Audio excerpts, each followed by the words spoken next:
Okay, so one of the most important tools for any electronics repair technician is the digital microscope. Now, microscopes, they come in many different shapes and sizes.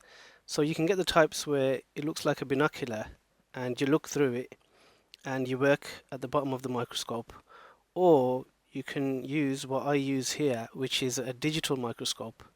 And the way this works is basically you have a box like this, okay, and it's got a HDMI output on the top, right? It's got an image sensor at the bottom here.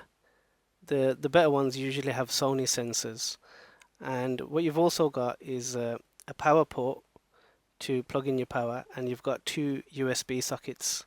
Okay, now what I can do with this one is I can have a USB flash drive and I can put it into this port here, right? And what that allows me to do, the software for the microscope is actually built in to the housing, right?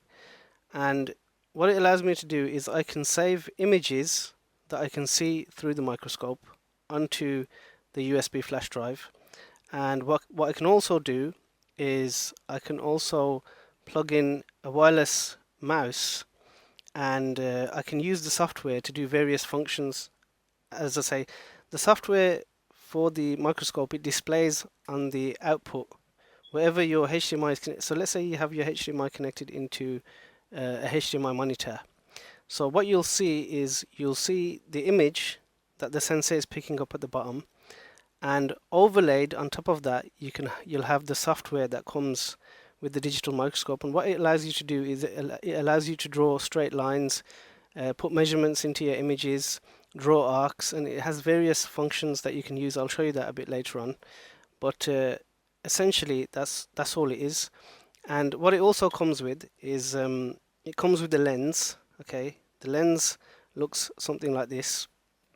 Now this here is a manual focusing lens, okay, and if you can get other microscopes, digital microscopes that have autofocus, but they are a lot more expensive. For example, this kit here, which I purchased a couple of years back, I think I paid £250 for the whole kit, and it comes with a base, a metal base that you can attach it to, and you can raise the microscope higher and lower to get you a wider angle of view or a narrower angle of view, whatever you're looking for.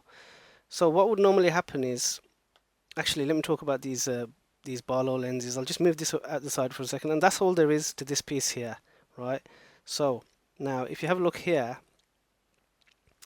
the microscope lens, the kit will usually come with a set of, they're called Barlow lenses, Barlow, Barlow lenses, and they come in various magnifications. So you can see here there's a 2 times magnification lens, and here there is a 0.5 times magnification lens. And if you change out the lenses, what it allows you to do is it allows you to get closer to your workpiece, so you can get a larger picture basically. So the closer you get to your workpiece, and depending on what lens you're using, you can see a larger view of a smaller area, or you can see a wider view of a larger area. And that's essentially all the lens, the lens kit that comes with it does. So what you'd normally do is, depending on what lens you need, is you would take your lens and you attach it onto the bottom here, like so, like I'm doing here. Let's do that, and that will give you a closer view or a wider view. Okay, and then what you can also do is when you get it onto the stand, right, you've got manual controls on the stand to raise this higher or to raise it lower, and that will also give you a wider or a narrower view. So let's take that off for now.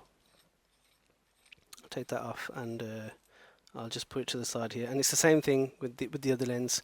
And you can also get other magnifications in between these two magnifications and above them as well, depending on what your needs are. But that's something that once you start using it, you'll realize yourself, you know, what magnifications do you use the most, or what will be most useful to you.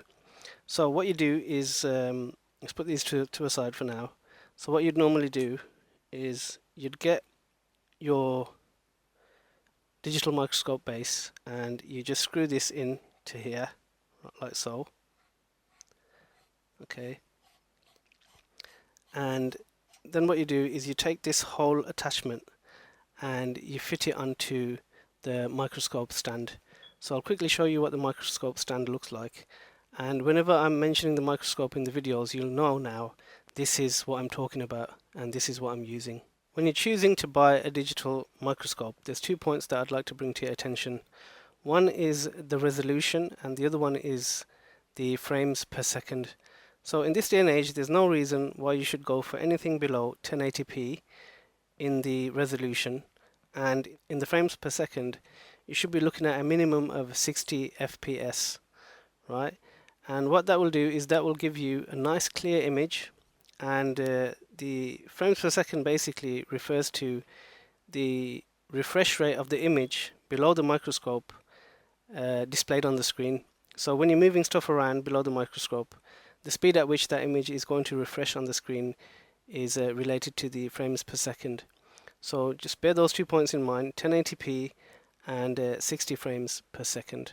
Okay, so the rest of the bits that I'm going to show you now, these are also essential parts of your digital microscope setup. So what you normally get, if you order it as part of a kit, you'll probably get this with it, but if not, then you can order these parts separately as well.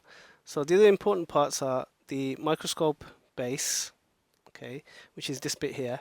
And what we normally do is we get a heat mat and we place it on top of the microscope base, and then what we do is we put our workpiece on the heat mat, and if we're using the heat gun, that protects the metal underneath. If we're using the soldering iron, obviously if you get any bits of solder or anything all over the mat, then it's not an issue. Right, so what you also get is a stand for your microscope, and this stand here, it has adjustment knobs here that allows you to higher and lower your microscope. So what we would do is we would get our digital microscope and we would attach it into this hole here, right, like so, and there's a screw on the side that you can fix it with.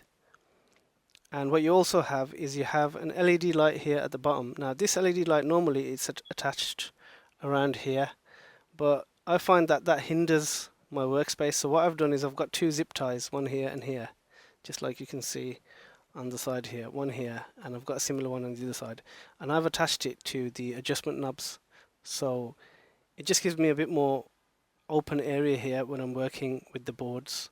So that's basically all it is really. You've got your base, you've got a stand, and then you've got adjustment knobs to go up and down.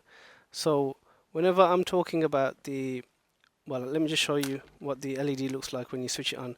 So you'll have 3 cables coming in into your digital microscope. You'll have your HDMI cable, you'll have a power cable for the microscope, and you'll also have one cable here which is for the LED. So if we plug the LED in, you can see that comes on, and you've got a switch here that you can switch the LED on and off as well. Right, now to get your image out onto the screen, you just plug in your HDMI cable into the top. I'll bring the camera up here so you can see that. Right, so you can see here what I'm going to do is I'm going to plug the HDMI into the top of the microscope, and then I shall connect the power as well, and hopefully you should see the microscope coming onto the HDMI screen there. What I'll do is I'll make that a larger image so you can see that more clearly. Let me just quickly take a second to tell you about these chips. So I was able to order that replacement chip online, and I got them under the Philips brand name, and I paid £5, approximately £5.50 for 20 pieces, and I paid £1.65 for delivery. So that worked out quite cheap, and I'm quite happy with that. So what we're going to do now is we're going to take a closer look at these chips under the microscope, and I'll show you how the adjustment knob works and how the focusing ring works. Okay, so the way it works is really quite simple. As you can see, I have placed the chip onto the heat mat, And now what I'm going to do is I'm going to show you the image from the microscope that is displayed on your screen. Right, if you focus on the screen for a second, what I'm going to do is I'm going to switch on the LED, right, and then I'm going to use the focusing ring to focus the image of that chip. And if you can see on the screen over there is the display that is being picked up from the sensor inside the digital microscope. So that's all there is to it really. If you want to move more closer, you can bring the microscope down further and you can adjust it even more to get an even closer image, right? If you want a wider angle view of what you're looking at, you can take the microscope higher, right? And then you can adjust it from here and you get a wider view. And that's all there is to it really. That's all there is to the more or less to the digital microscope. And the reason why I prefer the digital microscope over the binocular type ones that you look through is because I like to see a large image of what I'm working with. As I say, it's just a matter of personal preference whether you like to use the binocular type ones that you look through and you see the image underneath, or whether you like to use a digital one like this where the picture is displayed on a screen separately. Now, one thing I want to make you aware of is that when you start working with a digital microscope like this where you've got the image coming out on a screen, at first you're going to find it a bit difficult to get the orientation inside your brain right, because you're looking you're looking up there and you're working down here, but the human brain is so amazing, and over time it can adapt to just about anything. So all you got to do is just keep practicing, and you'll get to a point where your hand coordination with what you can see on the screen will just become second nature, and you wouldn't even need to think about it. It's like when you're driving a car for the first time.